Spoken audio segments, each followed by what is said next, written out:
Now let's talk about the legal aspect. We've been talking a lot about the Deputy Trade Minister, Carlos Ahenkorah, who has tendered in his resignation after he admitted that he had exposed some people to COVID because he had tested positive for the virus. And there are many calls for his prosecution. We're joined on the line by legal practitioner Francis Xavier for some perspective on this. So tell us, what will be the legal basis to prosecute the minister who's just tendered in his resignation? Well, thank you, and a very good afternoon to your cherished viewers. In the first place, we are all aware of the protocols that have been adopted under the Restrictions Act enacted by Parliament for purposes of control of spread of COVID. And under this Restriction Act, it's been said that if we fail to live by the restrictions or the various protocols established under the Act, it becomes a criminal offense. And as far as we are concerned, the latest EI, which is EI 164, that criminalized the wearing of or the non-wearing of face masks, did not repeal the earlier EI that requires that we follow all the protocols laid down for the control of this COVID pandemic. And for that reason, it is entirely possible that Carlos Ahenkorah could be subjected to some form of criminal investigation and potential or possible prosecution. It is also important for us to know that under the Criminal and Other Offences Act, particularly with respect to provisions relating to intent, when a person does an act for which, if reasonable care had been taken, it would have occurred to the person that the act that he's committing will contribute to cause an event, he will be deemed to have caused that event. When you look at what Carlos Ahenkorah did, going around in public hugging people, which obviously breached the protocols of for the control of this pandemic. And in fact, we are even reading reports that his driver and some others have already contracted the disease, and one person is dead. And all this goes to suggest that it is his recklessness or his negligence or criminal negligence that has led to the death of those other people. That is, if we are able to properly investigate and establish that fact. So I would think that for preliminaries, what we should be looking out for is a criminal investigation into his conduct, so that when we are able to establish the fact that he indeed criminally was negligent, then we can put him out for prosecution.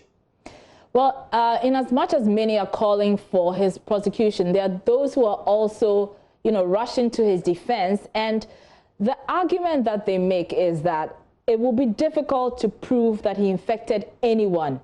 How are you going to prove that he infected anyone?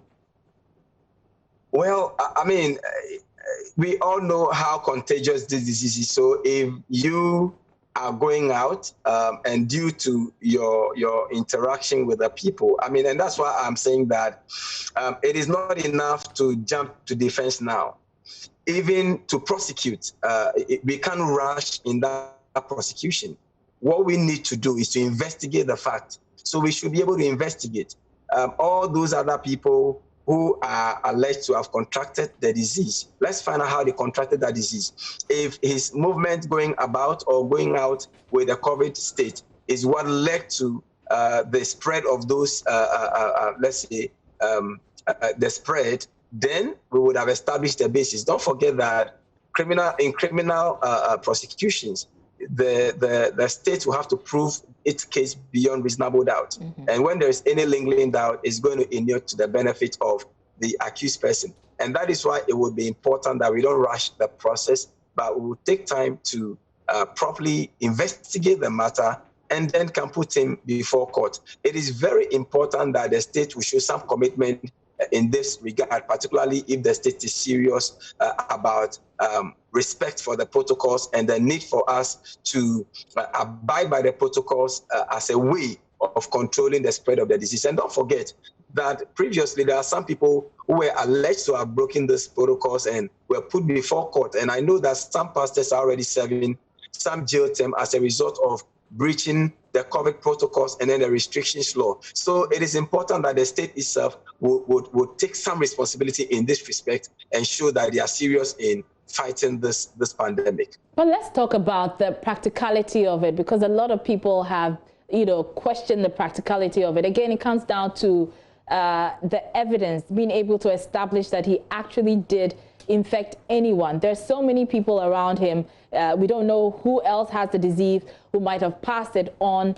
And the disease is airborne anyway. So really, is it practical to say that there is enough evidence to establish that he passed on the virus to others around him who may have died? I would agree with you about, the doubts that would come out of this kind of evidence, particularly for purposes of prosecution.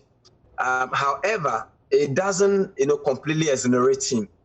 And that is why I would call for a thorough investigation into the matter.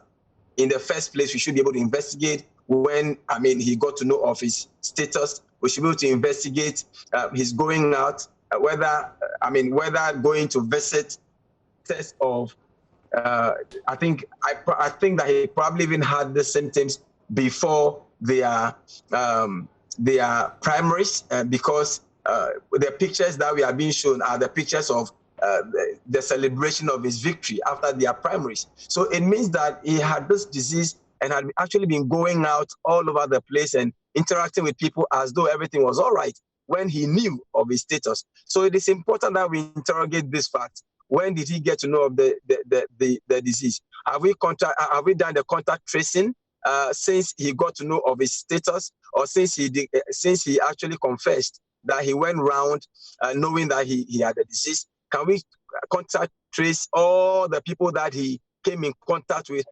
I believe that if we are serious about investigating this, we should be able to get to the bottom of it, whether we will be able to sustain a criminal charge against him or not.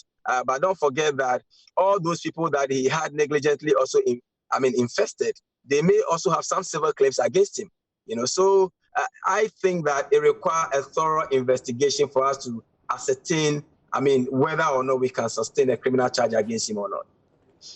All right, lawyer, legal practitioner, Xavier Susu there. Thank you very much for your perspective on this matter.